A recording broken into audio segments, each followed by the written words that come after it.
If you find someone who says, I'm happy about paying more for something, you point them out to me. People who already couldn't afford fresh vegetables, who couldn't already afford to put good food on their plate, are the ones that are really going to be hurt by this. Did you ever think when you voted for President Trump that things were going to cost you more and you were going to lose money? I never thought I was going to lose this much money, this fast. Jim is a Republican who voted for Donald Trump 3 times. How do you feel about your vote for Donald Trump now? Well, I feel like perhaps I should have considered some other options.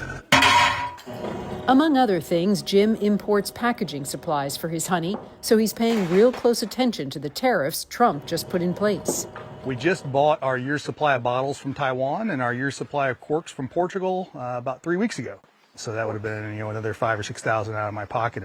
Which is partly why he's repairing instead of replacing this 40-year-old forklift. The cost of equipment has just gone through the roof to buy anything like that because it just would be cost prohibitive. He's also holding off on improvements around the farm. Well, we're not going to hire any more people, that's for sure.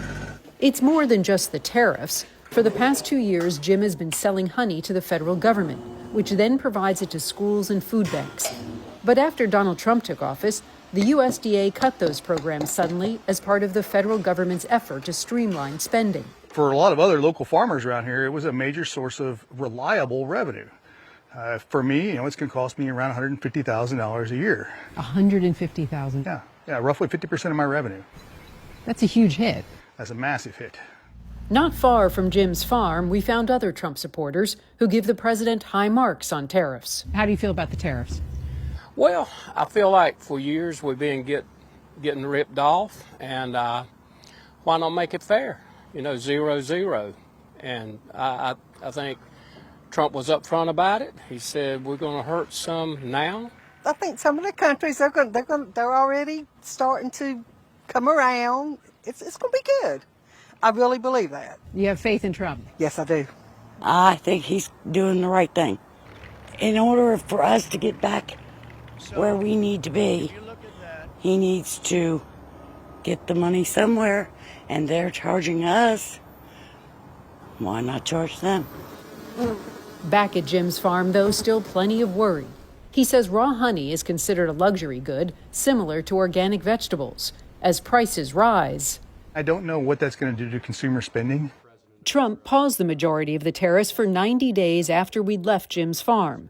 Jim told us by phone, it's flip-flopped so many times you can't take it to the bank. Who knows what it will be next week? Adding, it seems like he's heard the American people. Randy Kay, CNN, Linden, North Carolina. All of this volatility and uncertainty brought on by the trade war that we were just talking about.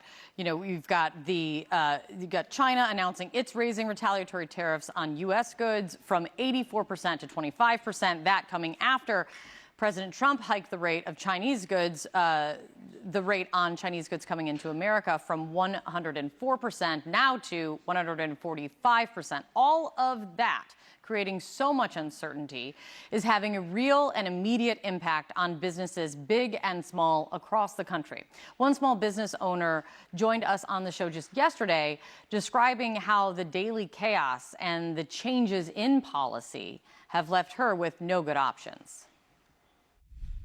It's hard to make a decision. We had an idea yesterday after the announcement of, well, maybe we can export to Australia, repackage the products, and then re-import them from there.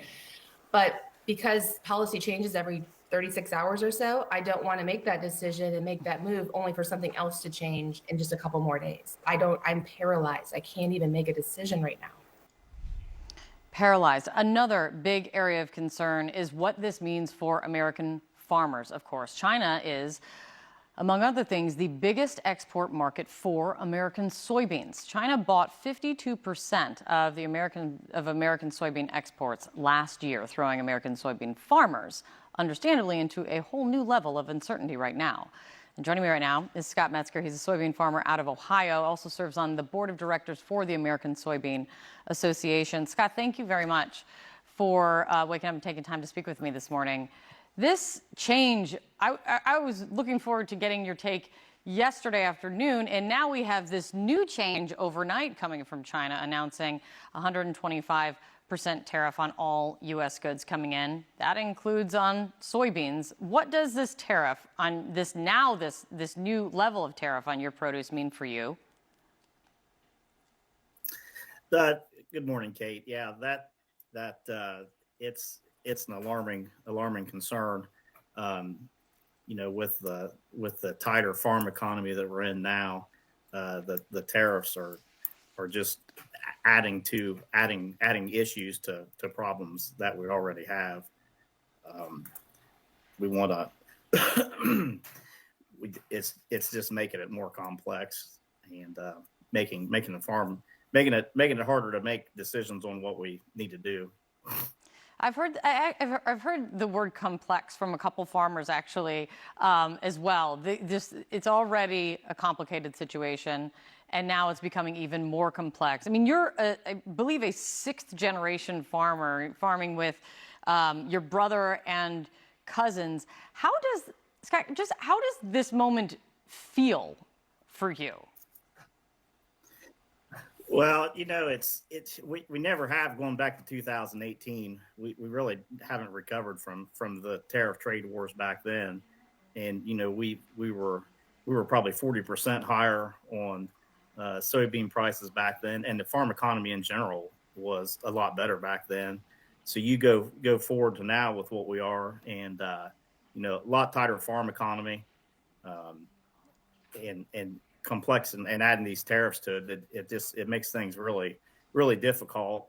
A fear that we have, if this continues into the fall or even into next year, there's a potential that there'll be some farms go out of business. You could have the next generation not want to come back or not able to come back just because of the economies or the farm situation in general. And adding these tariffs to this, there's just no room for error. But personally, in our operation in the state of Ohio last year, we were in extreme drought, and we roughly had half of a soybean crop and a corn crop last year. So in our area, it's feeling it even a little bit more. Having less of a commodity sale and these lower prices, and now we're throwing the tariffs on top of it. It just makes things very difficult. And so the Wall Street Journal frames it this way, though, because there are still major economic ramifications here. President Trump is pushing the world's two biggest economic powers into a battle that will leave neither unscathed and risks tanking the global economy. Explain why this battle between these two countries could have that far-reaching consequences. Because they're the two largest economies in the world, and the relationship between the two basically it sets the stage for the entire global economy. The way bonds are traded, currencies are I mean, it's just remarkable. Larry Fink was just on our sister network, CNBC. He's a big investor, a BlackRock CEO and founder. He said the U.S. has become a global destabilizer.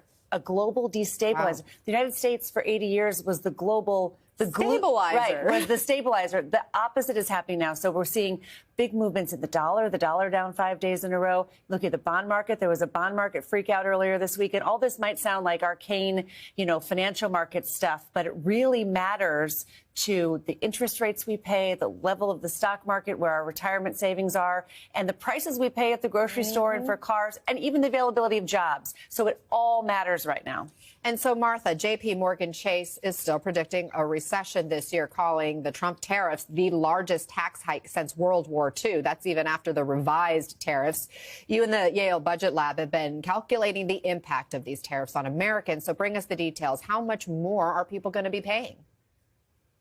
So we're expecting people to pay about an additional $4,700 a year. That's a really big hit to household budgets.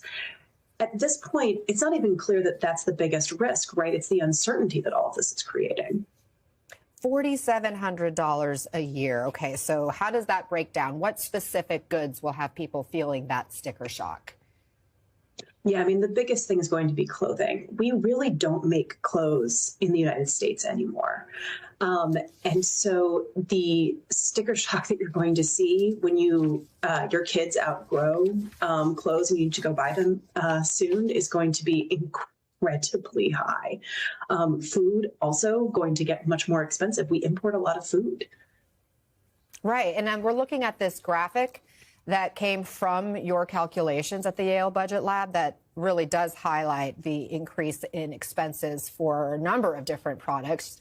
Leather products taking the top increase, the biggest hit here, both in the short term and the long term. That's the other piece here, right? It's not just short-term pain. You are predicting long-term pain or long-term high prices. 27% more for clothing in the long run, 17% more for other textiles in the long term. Food prices up 3% in the long run. Fresh produce included in that, up almost 4% in the long run. Motor vehicle prices up 19% in the long run, according to your Yale Budget Lab.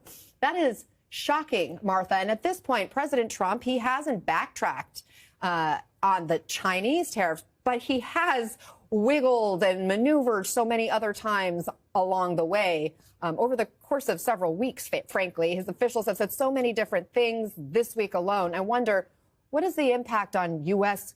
credibility in these next talks? Can countries trust the U.S. to make a deal?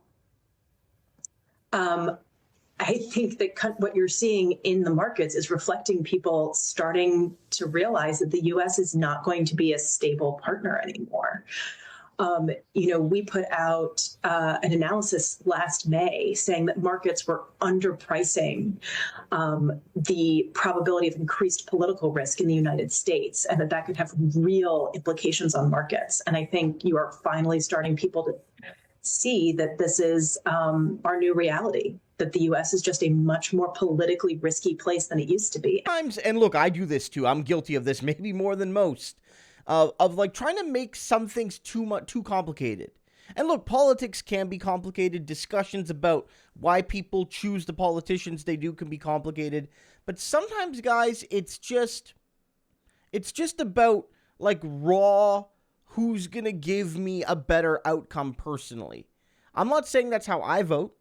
I don't vote for people based on who's going to give me a tax cut. I want politicians to raise my taxes. And I know many of you would rather help the least fortunate than get a small tax cut yourself. But for a lot of voters, it's like, what are you going to do for my bank account? And a lot of Trump voters got absolutely bamboozled by him. And now they're getting pissed because what we're seeing is that whether it's the individual people who have been affected, individual businesses hurt by the tariffs, hurt by Trump's cuts, individual people who have lost their jobs or their spouse has lost their job as a public servant in the federal government, whatever we're talking about, those people, but also just the general consumer. The general consumer who hasn't lost their job, who never worked for the federal government or anything like that, but was promised by Trump a lower cost of living. That he was going to not only stop the rate of inflation, but actively lower the cost of goods, make them cheaper. And he hasn't done that. One, because it's incredibly difficult to make that promise and achieve it in the best of contexts, but also because every move he's made has made things worse. And they argued that for a lot of people, the average American consumer might pay an extra $5,000 a year on goods, and they can't afford all their goods now.